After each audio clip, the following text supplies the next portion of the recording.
আজি আমি এনেগৰাকী প্ৰতিভাৱান যুৱতীৰ ওচৰলৈ আহিছোঁ যিগৰাকী যুৱতী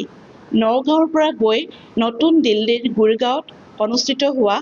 স্পাৰ্ক মিছ ইণ্ডিয়া 2026 শীৰ্ষক এক মডেলিং প্ৰতিযোগিতাত অংশগ্ৰহণ কৰি নগাঁৱলৈ সুনাম কঢ়িয়াই আনিবলৈ সক্ষম হৈছে আৰু সেইগৰাকী যুৱতী আজি আমাৰ লগত আছে আৰু সেই যুৱতীগৰাকী হৈছে নগাঁৱৰ নেহা ভূঞা। আমি নেহা ভূঞাৰ লগত কথা পাতিম কেনেদৰে নেহা ভূঞাই এই শীৰ্ষক এক প্ৰতিযোগিতাত শীৰ্ষস্থান লাভ কৰি নগাঁৱৰ নিচিনা এখন সৰু চহৰলৈ গৌৰৱ কঢ়িয়াই আনিলে সেই বিষয়ে আমি জানিবলৈ চেষ্টা কৰিম। লগতে এই মডেলিং জগতত কেনেকৈ খোজ পেলালে সেই বিষয়েও আমি কথা পাতিম। প্ৰথমতে তোমাক আমি অভিনন্দন জ্ঞাপন কৰিছোঁ। নগাঁৱৰ পৰা গৈ নতুন দিল্লীৰ নিচিনা ইমান এখন ডাঙৰ চহৰত এখন আন্তৰ্জাতিক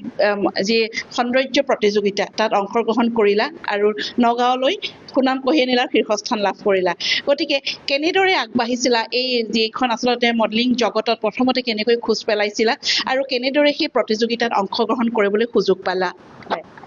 মই ক'ব বিচাৰিম যে প্ৰথম মই মডেলিং জগতত আহিছিলোঁ 3 বছৰ বয়সত। আচলতে মই তেতিয়া সাজপাৰ কৰিছিলোঁ আৰু মই প্ৰথম স্থান পাবলৈ লাভ কৰিছিলোঁ আৰু তাৰপিছত 8 বছৰ বয়সৰ পৰাহে মই আচলতে প্ৰশিক্ষণ লৈছোঁ ৰাজাৰে নাগামাচিয়া ছাৰৰ তাত। তাৰ পৰা মোৰ এই যাত্ৰা আৰম্ভ হৈছে আৰু মই মডেলিং জগতত মিছ নগাঁও 2018, তাৰপিছত মিছ আছাম, তাৰপিছত মিছ গ্লেম 2022 আৰু মিছ নৰ্থ ইষ্ট ইণ্ডিয়া 2022 পাবলৈ সক্ষম হৈছিলোঁ। আৰু মিছ নৰ্থ ইষ্ট ইণ্ডিয়া 2022 পোৱাৰ কাৰণে মই ইয়ালৈ চিলেক্ট হৈছিলোঁ। তাৰপিছত আমাৰ ইয়াত বহুতো ৰাউণ্ডছ থাকে, এটা ৰাউণ্ড ক্লিয়াৰ কৰি পেলাই আমি টপ 10 ফাইনেলিষ্ট আছিলোঁগৈ। আৰু এই যিখন প্ৰতিযোগিতা হৈছিলে এই প্ৰতিযোগিতাত ৰাজ্যৰ বাহিৰেও অসমৰো কেইবাগৰাকী যুৱতী ইতিমধ্যে তাত গৈছে, আমি ইতিমধ্যে সেই খবৰ লাভ কৰিছোঁ। লগতে ৰাজ্যৰ বাহিৰৰ কিমান ৰাজ্যই তাত অংশগ্ৰহণ কৰিছিল আৰু যিহেতু এইখন এখন আন্তৰ্জাতিক প্ৰতিযোগিতা আছিলে গতিকে কোনোবা বিদেশী ৰাষ্ট্ৰইও ইয়াত অংশগ্ৰহণ কৰিছিল নেকি? ইয়াত অংশগ্ৰহণ কৰিছিলে নাইজেৰিয়া এগৰাকী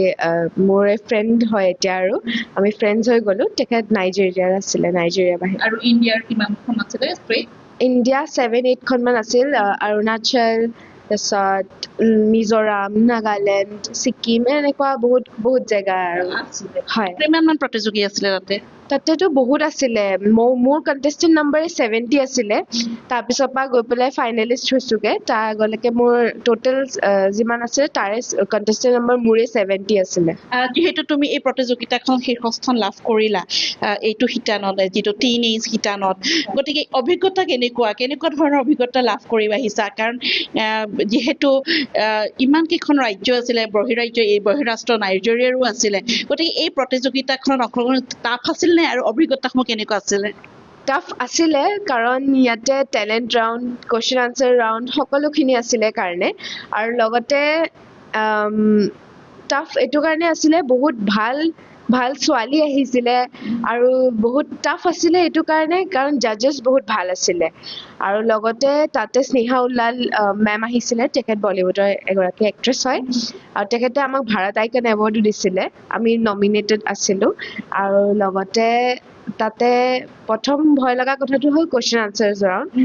আৰু ভগৱানৰ কৃপাত মই সেইটো ক্লিয়াৰ কৰিবলৈ সক্ষম হৈছিলোঁ। আৰু যিহেতু তুমি এই যিখন আচলতে সৌন্দৰ্য জগতত তুমি যিহেতু খোজ পেলাইছা, গতিকে এই সৌন্দৰ্য জগতত খোজ পেলোৱাৰ আগতে যিহেতু এনেকুৱা বহু ঘৰ আছে, বহুত বাধা বিঘিনি আহে, ঘৰৰ মানুহে এলাও নকৰে, তোমাৰ ঘৰৰ ছাপোৰ্ট কেনেকুৱা আছিলে? মোৰ ঘৰৰ ছাপোৰ্ট পুৰা আছিলে, একদম সৰুৰ পৰা এতিয়ালৈকে সদায় থাকিব মোৰ মা দেউতা আৰু মোৰ দাদাৰ ছাপোৰ্ট, আৰু সেইবাবে মই ইমান আগুৱাব পাৰিছোঁ।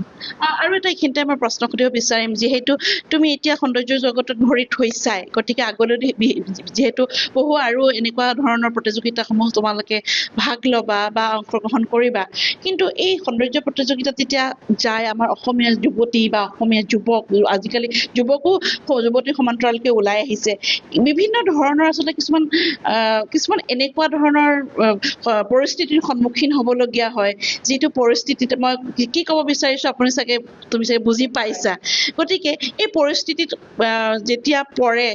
যুৱক যুৱতীসকলে বহুত মানসিকভাৱে ভাগি পৰি পিছুৱাই আহে আচলতে সৌন্দৰ্য প্ৰতিযোগিতা মানে এনেকুৱা নহয় যে এখন বেয়া এখন দুনিয়া বা গ্লেমাৰ দুনিয়াখন বুলি ক'লে মানুহে সদায় কেতিয়াবা বেয়াও বুজি পায় গতিকে কেনেধৰণে লৈছা তুমি এই বস্তুবিলাক আচলতে মানুহে মডেলিং বুলি ক'লে মানুহৰ প্ৰথম ইমপ্ৰেশ্যনটো হয় মডেলিং মানে চুটি কাপোৰ পিন্ধা আৰু লগতে মানে অকণ কেৰেক্টাৰটো বেয়া হোৱা কিন্তু মোৰ মতে সেইটো নহয় কাৰণ এইটো বহুত সৰু গ্ৰুপৰ পৰা থাকে কিডছ গ্ৰুপৰ এতিয়া সৰু ছোৱালীজনীকতো আপুনি তেনেকে ক'ব নোৱাৰে আমাৰ গ্ৰুপৰ ছোৱালীক তেনেকে ক'ব নোৱাৰে কাৰণ মডেলিঙত যে চুটি কাপোৰেই পিন্ধিব লাগিব একো কথা নাই আপুনি মই কেতিয়াও চুটি পিন্ধা নাই প্ৰথম কথা আৰু লগতে মডেলিঙত প্ৰথম ৰাউণ্ডে থাকে ট্ৰেডিশ্যনেল আপুনি আপোনাৰ ট্ৰেডিশ্যনটো কেনেকে দেখুৱাই বা আপুনি বেলেগৰ ট্ৰেডিশ্যন এটা কিমান ভালকে বুজি পাইছে আপুনি কেনেকে প্ৰেজেণ্ট কৰিছে মডেলিঙৰ সেই ইমপ্ৰেশ্যনটো থাকে আৰু লগতে বহুত মানুহে এইটো বস্তু বুজি নাপায় কিন্তু মই বিচাৰোঁ যে সকলোৱে যাতে বুজি পাবলৈ অকণ চেষ্টা কৰে বৰ্তমান তুমি কিমান কোন ক্লাছত পঢ়ি আছা কোন স্কুলত পঢ়ি আছা তুমি মই ক্লাছ 9ত পঢ়ি আছো মই সন্দীপনী বিদ্যা মন্দিৰ চিনিয়ৰ ছেকেণ্ডেৰী স্কুলত পঢ়ি আৰু আছো স্কুলৰ শিক্ষক শিক্ষয়িত্ৰী এই তোমাৰ যি এই যিটো তোমাৰ সফলতা কেনেধৰণে সফলতা তোমাক কেনেকে ধৰণে এপ্ৰিচিয়েট কৰিছে বহুত এপ্ৰিচিয়েট কৰিছে মোৰ টিচাৰ্ছসকলে আৰু লগতে স্পেচিয়েলি মই থেংকছ ক'ব বিচাৰোঁ মোৰ প্ৰিন্সিপাল ছাৰক তেখেতে ফোন কৰি পাৰ্চনেলি মোক শুভেচ্ছা জ্ঞাপন কৰিছে আৰু মোৰ লগত কথা পাতিছে নিশ্চয়কৈ মই আকৌ আহিম নেহা ভূঞাৰ মাতৃ আছে মই আপোনাৰ ওচৰলৈকে আহিছোঁ জীয়ৰী ইমান এটা ডাঙৰ সফলতা লাভ কৰি আহিলে নগাঁৱলৈ সুনাম কঢ়িয়াই আনিলে মাতৃ হিচাপে অনুভৱ কেনেকুৱা মাতৃ হিচাপে অনুভৱটো খুবেই আনন্দিত মই খুব সুখী ময়ে নহয় দেউতাক দাদাক আমি সকলো খুবেই সুখী যিহেতু তাই এইটো দিশত আচলতে বেছি মানে ৰাপ আছে তাই আগৰণুৱা গতিকে যিমানখিনি পাৰোঁ ছাপোৰ্ট কৰিছোঁ আগবাঢ়ি যাওঁ সেয়াই নিশ্চয়কৈ আমি নেহা ভূঞাৰ একেবাৰে অন্তিমটো কিছু আৰু এটা দুটা প্ৰশ্ন সুধিম যিহেতু এতিয়া তুমি এই জগতত ভৰি থৈছা আৰু আগলৈ কি আৰু তোমাৰ মানে কি আৰু ভাবিছা যে কেনেদৰে আগবাঢ়িম আৰু কি কৰিম বুলি ভাবিছা লক্ষ্য কি আচলতে লক্ষ্য মোৰ প্ৰথমটো এই কিতাপটো পোৱা এটা মোৰ ড্ৰিম আছিলে ইয়াত মই জিকাৰ বাবে মই এতিয়া ইণ্টাৰনেশ্যনেললৈ চিলেক্ট হৈছোঁ যিসকল জিকিছে তেওঁলোকক ইণ্টাৰনেশ্যনেল লৈ যাব আৰু লগতে ইণ্টাৰনেশ্যনেল মে বি থাইলেণ্ড নহ'লে বা ডুবাই আৰু লগতে সেইবাবে মই বহুতেই সুখী এইটো আচলতে ড্ৰিম হয় মানুহৰ চবৰে চব ছোৱালীৰ এটা ড্ৰিম থাকে এনেকুৱা এটা ক্ৰাউন পিন্ধা কিতাপ পোৱা আৰু লগতে মোৰ লক্ষ্য হ'ল মই এভিয়েশ্যন কৰিব খুব মন আছে এভিয়েশ্যনত যাব সেয়াই নিশ্চয় ধন্যবাদ জনাইছোঁ আকৌ মই তোমাক অভিনন্দন জ্ঞাপন কৰিলোঁ আমাৰ এনি ভাৰতৰ তৰফৰ পৰা এয়া আছিলে নেহা ভূঞা যি নগাঁৱৰ এগৰাকী জীয়ৰী আৰু এই নগাঁও জীয়ৰীয়ে গৌৰৱ কঢ়িয়াই আনিলে এই যি এখন আন্তৰ্জাতিক মডেলিং প্ৰতিযোগিতাত অংশগ্ৰহণ কৰিলে আৰু সকলোৱে তাইক শুভেচ্ছা জ্ঞাপন কৰিছে আৰু আমিও তাইৰ উত্তৰ কামনা কৰিলোঁ ভৱিষ্যতে তাইৰ জীৱনৰ বাটত আৰু আগবঢ়াই যাওক তাকে শুভেচ্ছা জনালোঁ